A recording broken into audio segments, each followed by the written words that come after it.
This is a bottle of 21-year-old Macallan Scotch. Yay. And I know not a lot about Scotch. I know this is a single malt, triple cask, Highland Speyside Scotch, aged 21 years. I know it's ridiculously expensive, but I don't know much about Scotch. But I do know, just having this bottle in my hands on a Sunday morning in church offends some of you. You see, I do know that we are people who are offended by things that we disagree with or that we don't like. And we carry varying degrees of offense over things that we disagree with or we don't like. And for example, with the story of the Macallan Scotch, there are some people who are offended over here just because I had it here, just because we should not have distilled malt barley in the church on a Sunday morning in the hands of a pastor. There are some of you, I am confident, who are offended simply by the idea of it. The other extreme, there are those of you who are offended on this side that I did not bring enough for everyone.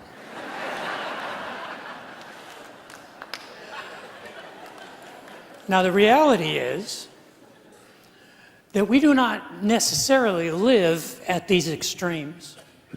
We identify these extremes because they're the easier way. They are the black and white way. They are the loudest of the voices.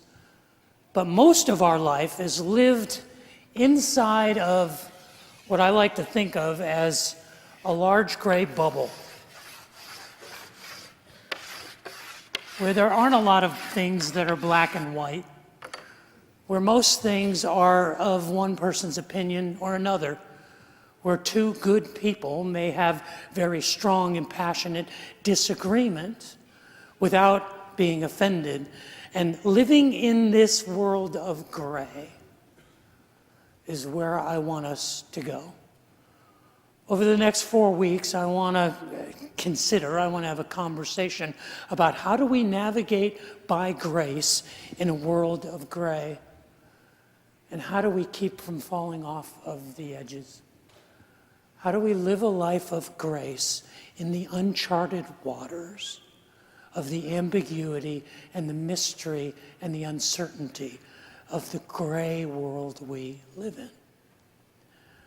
I want to suggest that the guidelines for living in this world of gray fall under something that I call the law of use and abuse.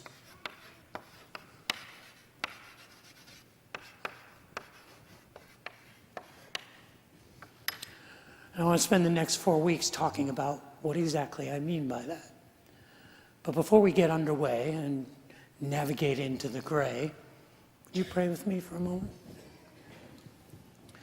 Father in heaven, I would ask that the words of my mouth and the meditations of my heart would be pleasing in your sight, and that you would use your words spoken by your servant and anointed by your Spirit to challenge us to live by grace in uncharted waters. May we be a people, a community of people who do that really well. Pray that for myself and for my family and for all of us here. For I ask that in Jesus' name, amen. From the very beginning, from the first days of the existence of the church was designed to exist in the gray. It was designed to be the first place on earth where people of great diversity, of people of great variety would come together and find unity in their individuality and unity in their diversity. From the very beginning, the church was intended to be the example to the world of how people can live together in love and maintain their individuality, to appreciate that diversity, to validate that variety. The church was designed from the very beginning to be the most unique place on earth. The example where masters sat next to slaves, where Roman soldiers who conquered the people sat next to the conquered citizens, where the rich sat with the poor, where the educated sat with the uneducated, where people shared lives regardless of their background, of their story, of their race or their gender or their social preferences. The church from the very beginning was designed to be this amazing mosaic of individuals who were affirmed and appreciated and validated for who God made them to be. It was the first and the greatest experiment in love that transcends our prejudices that the world had ever seen. But it's not without a challenge, because our nature, our human nature, draws us out of the gray to the edges. It is our inclination, it is our nature to want to know the right and the wrong, the good and the bad, the black and the white. It is much easier to have the checklist and to surround ourselves with the people who agree with us. We are drawn to that. It is our nature to be birds of a feather who flock together. And we like and we're more comfortable with those who are familiar to us, whose life stories and points of view and political opinions agree with ours, because then we can look at each other and know we're not a misfit, and know that we are affirmed as a homogeneous collective, and we will sell our souls to be part of this group, because this is the hard place to live. Because it's hard to look at someone and respect them even when you violently disagree with them. But this was to be that place. The loudest voices are the voices on the extremes that call us to agree, that call us to blend in, to fit in, to homogenize our points of view, and insist that unless we do that, we have failed and our value is diminished. If you don't believe that, you haven't walked the halls of a high school very recently. But the church was meant to be a unique place. And the struggle to be that place of acceptance, to be that place of inclusion, to be that place of appreciation of diversity, the struggle for that began day one. And interestingly enough, one of the first battle lines of that struggle was over food. It was over what kind of food should a person who intends to follow Christ be allowed to eat. Now, we may think, well, that's ridiculous. You mean the early church almost collapsed in on itself because of a sandwich? That's exactly what I mean. Because you have to understand, 2,000 years ago, food was the centerpiece of survival. If you had food, you had life. And what the early church began to do was they began to realize that they were a community of haves and have-nots, of rich and of poor, of people who had plenty and people who were in want. And so part of the culture of the church was to share meals together, because it was a way of being generous with one another, of expressing their newfound love of Christ for one another, so that the haves could share with the have-nots. And the communal meals were a big part of the identity of the early church. In fact, they celebrated the Last Supper. They celebrated the communion, the Eucharist together every time they came together in the early church around those tables. It was a significant part of the identity of the church. But in that early church, there were people who had been raised in Judaism. And Judaism has very strict dietary laws, and a person who was raised as a Jew would never have tasted a bacon-wrapped shrimp.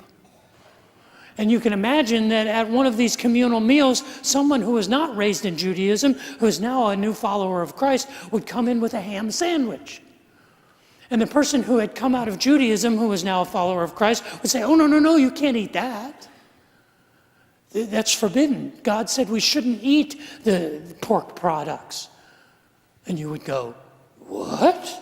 How could God ever make such a choice? Bacon is delicious. Life is better with bacon. I cannot conceive that God would prohibit from us bacon. And the other person would say, absolutely. I'm not going to touch it. And if you want to be with me and you want to take your faith seriously, you won't eat it either. Oh, really? I didn't know that. You threw into the mix this group of people who were coming out of Roman idolatry. The predominant religion of the Roman Empire was Greek mythological worship. If you travel through the Mediterranean, you will find the remnants of the temples to Apollo and to Zeus and to Athena and to Diana that are scattered throughout the Roman Empire. And it was part of the Greek culture to make sacrifices to these gods in order to earn favor and to have your life go well. And many of these sacrifices were agrarian sacrifices. You would bring an animal that you raised or the fruit of your fields, and you would offer them to the gods as a sacrifice. But in order to monetize these temples and the livelihoods of the priests, they weren't dummies. They would take your offering, take it to the agora, to the marketplace, and sell it in the street. They basically had an HEB for Zeus.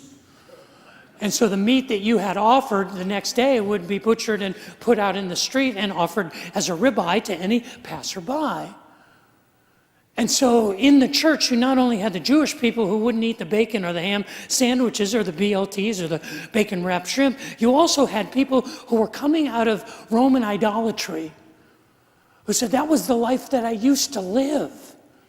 And you brought a T-bone that had been sacrificed to Zeus. You shouldn't eat that. That was offered as an offering to a false god. That's tainted. I can't eat that, and neither should you.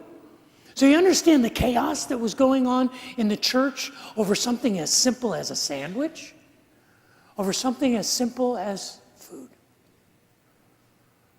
I think we are familiar with that. I think all of us understand the nature of our inclination to want everyone to agree with us. And it was no different in the early church, and it's no different in this church.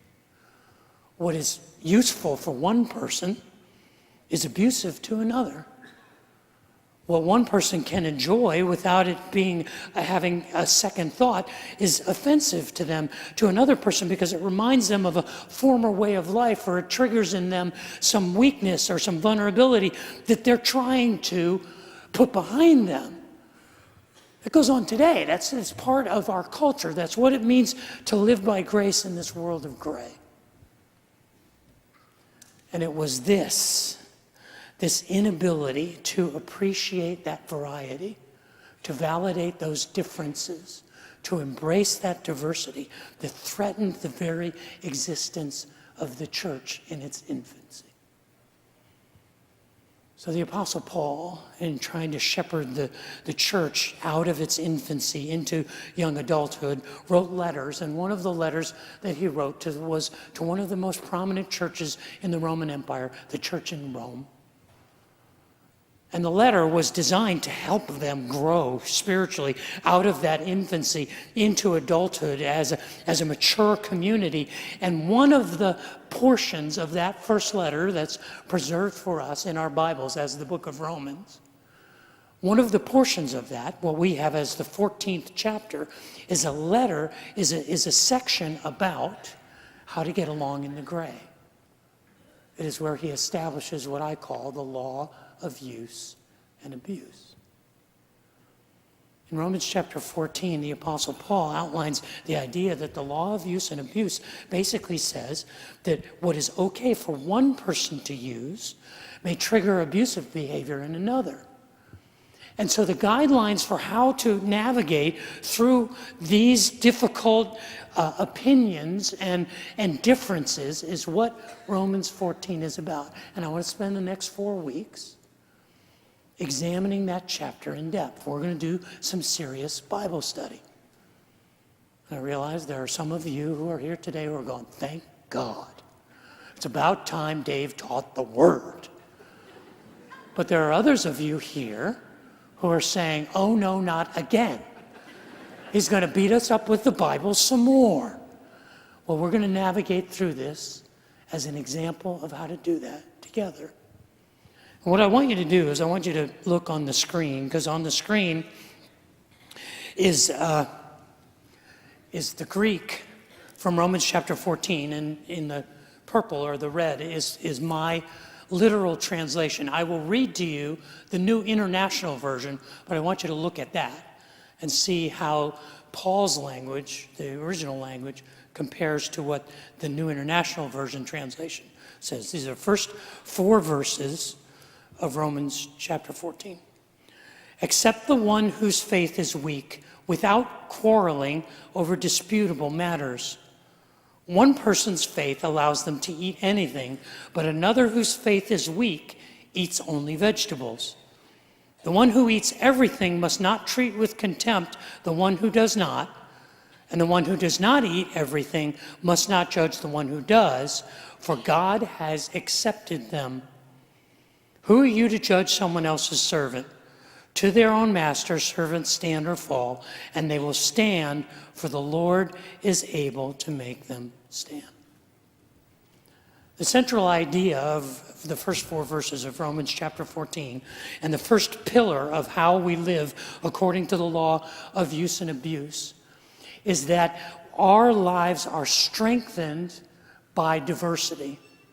And a community grows stronger in variety and diversity.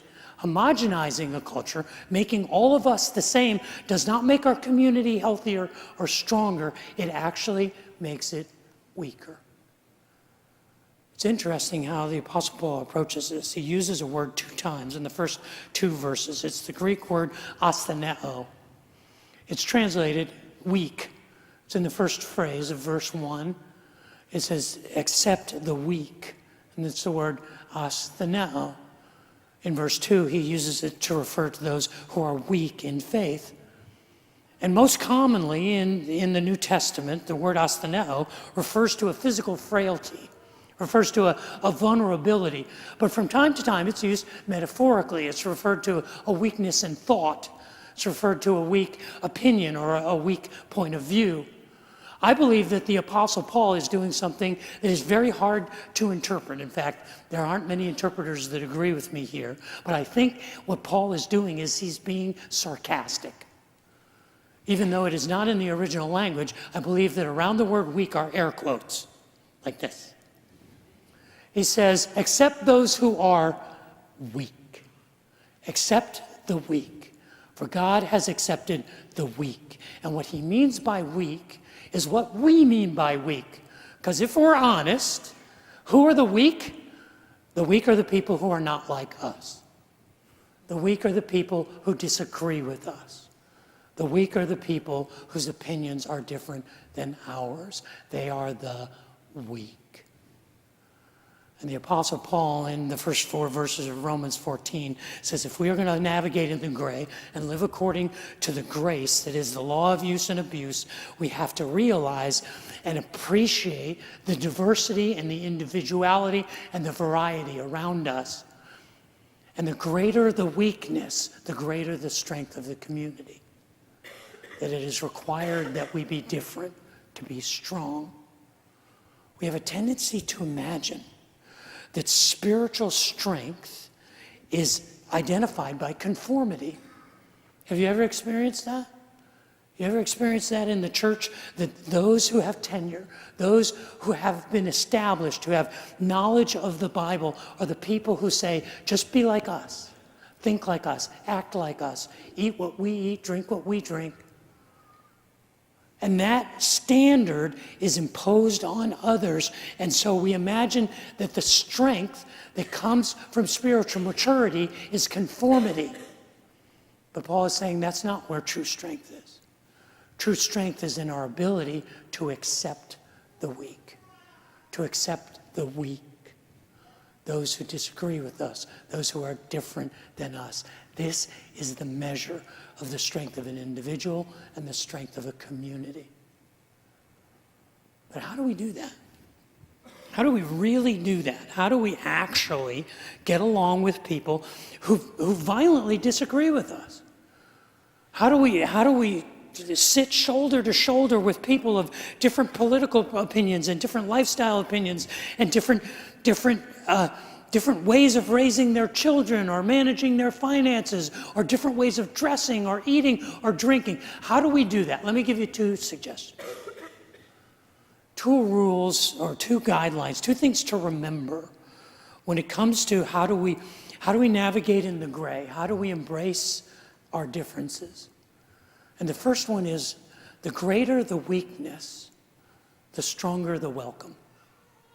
The first thing to remember is the more different than you are, than I am, the more important it is that I accept you.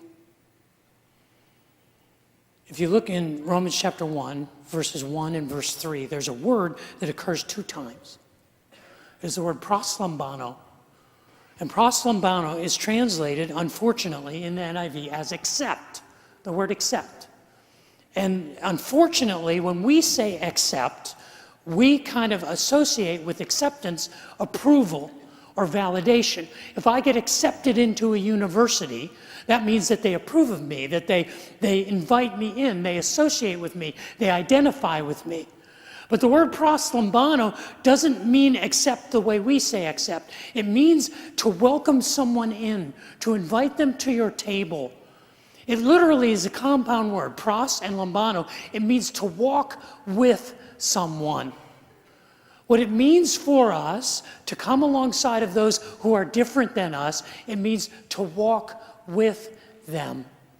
To walk with them, to understand them, to come alongside of them, to invite them to our table. And the strength of a community is measured by our ability to do that with different kinds of people. With people who don't agree with us, who don't see eye to us, who eat and drink differently than we do, who behave differently, who have different political views. This is the measure of the true strength of an individual and the strength of a community. The greater the weakness, the greater the welcome. It's really interesting to me that in verse 3, it says that God has already proslambanoed them. It's kind of a spiritual sleight of hand that Paul is pulling there. He's basically saying, if they're good enough for God, why aren't they good enough for you? If Christ has accepted them, why would you not? You want to get really down and dirty spiritually about it. If Christ was willing to die for them, what right do we have to say, you're not welcome here? You don't fit in here. You're not good enough for us. He's that poignant about it. He says, if you want to live in the gray of grace, if you want to live in the law of use and abuse, if you want to have a strength of character and of community that embraces diversity, welcome in those who are different from you. And the more different they are, the more you should welcome them in. I got to tell you, I wish I was better at this. I wish I was more inclined to easily do this. And I know for many of you, you're better at it than I am. But it is the character of a community that says, we don't have to agree with you to love you. That's the first thing to remember. The second thing to remember, if we want to do this, is that it's not your job to change anyone. It's not my job to change you. It's not your job to change me. It's not my responsibility. Our pride wants it to be. Our insecurity wants it to be, because we associate transformation with significance. So if I was involved in changing your life, that makes me valuable, that makes me significant. So I want to be involved in the transformation process. I want to participate in it with it. I want to take ownership of it. I want to take credit for it. I want to take the credit for changing your life, or changing my children's life, or changing the culture of our city or our nation or our world, because we believe that's where our value is. But change is God's work. We are invited to participate with him in it. He invites us to come along with him in the work of change, but you and I can't change anyone. We can barely change ourselves. We can barely change our minds. It is not our responsibility, and it is not to our credit when others are changed. That transformation is the exclusive priority of God. Paul says this in verse 4 of Romans 14. How does he put it? He says, who are you to judge someone else's servant? To their own master, servants stand or fall, and they will stand, for the Lord is able to make them stand.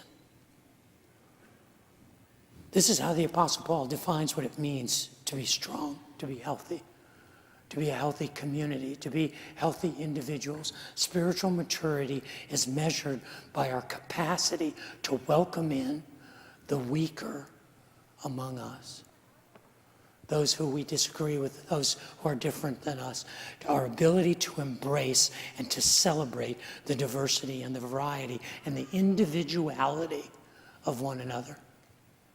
And we do that by welcoming in the weak. The greater the weakness, the greater the welcome. And by remembering that it's not our job. I don't have to win every argument. I don't have to convince you that I am right. I don't have to be the smartest person in the room. It is not my job to change you. It is my job to welcome you in and walk with you and love you. That's my job. Eugene Peterson did a paraphrase of the Bible. It's called The Message. And if you're looking for a Bible to read to just kind of get a sense of the story of the Bible, I would recommend Eugene Peterson's paraphrase called The Message. But this is how he interprets those first 4 verses of Romans 14. Listen to this. Welcome with open arms fellow believers who don't see things the way you do. And don't jump all over them every time they do or say something you don't agree with, even when it seems that they are strong in opinions but weak in the faith department. Remember, they have their own history to deal with. Treat them gently. For instance, a person who has been around for a while might be convinced that he can eat anything on the table, while another with a different background might assume he should only be a vegetarian and eat accordingly. But since both are guests at Christ's table, wouldn't it be terribly rude if they fell to criticizing what the other ate or didn't eat? God, after all, invited them both to the table. Do you have any business crossing people off the guest list or interfering with God's welcome? If there are corrections to be made or manners to be learned, God can handle that without your help. See, there in Romans chapter 14, the Apostle Paul could have easily said, here's the rules. Here's how you get along. Do these things. These things are good, these things are bad. Hold on to these things, stay away from these things. He could have given us the checklist. He could have given us the 10 or the 100 commandments of how to be the church. But he knew that conformity wasn't the goal. What the goal was grace in the midst of the diversity. Navigating in the world that we live in the world of gray, of the ambiguity and the uncertainty and the mystery. And he knew that the beauty of this place and the beauty of any fellowship of people who come together seeking to identify Christ as the aim of their spiritual journey, that the beauty of that is the mosaic of it, the diversity of it. That regardless of our background, regardless of our prejudices, regardless of our histories, or regardless of our capacities, we can come together and appreciate and validate and affirm each other and the presence of God in each other's lives. Because that doesn't happen naturally. The law of use and abuse tells us that in the land of the gray and navigating the gray, we are going to rub up against people who are different than us, for whom something that we use freely is a trigger for them. It is poison for them. It is attached to pain and vulnerability. And that we will be in that role as the user or the abuser time after time in virtually every honest relationship that we have. But in the midst of that, we not only can make honest decisions about what's appropriate for us as individuals, we can treat with respect those who disagree with us. 242 years ago, on the 4th of July, 1776, the nation of the United States of America was born, and the Declaration of Independence was proclaimed. And I don't know whether it was the Founding Fathers' intent. I don't know the seriousness of their faith or their hearts. But I am suspicious that they had an idea, that they had a vision, They had a vision of something that had begun 2,000 years ago, that was designed to be a group of people, a community of people who valued the differences in one another, who embraced the diversity of one another, and who called themselves, in this case, a nation, or in our case, a church. And in that appreciation and in that diversity was their great strength. That we believe that all men are created equal and endowed by their Creator with certain inalienable rights. It may have been a divine coincidence that what they were imitating is what we are called to do. And as important as it was 2,000 years ago for the survival of the church, that they understood how important it was to embrace that diversity and to find strength in the community that is seated with variety. It is important today. And I don't think it has been more important than in our day that we be the ones who set the example. Because this was our idea. This is who we are called to be. Regardless of our citizenship, this is what the church is called to be, and we ought to be better at it than average. This ought to be a place where people can come and be appreciated as the beautiful individuals they are, even when they are very different from us. This is what it means to live by grace in the land of the gray. This is why I brought this. Because I don't know much about Scotch. I know that this was frickin' expensive. But I do know about the church. And I know that as we have differing opinions on whether or not this is appropriate to be in church or to be in your pastor,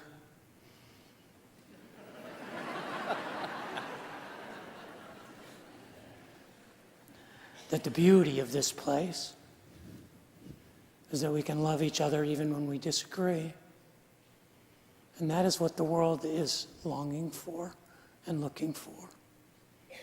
And it is my prayer that we can be honest about that we can be honest with one another, and we can be honest to God about what is useful for us and what is abusive for us. And we can treat each other with the grace and the respect that when we disagree, I'll drink to that.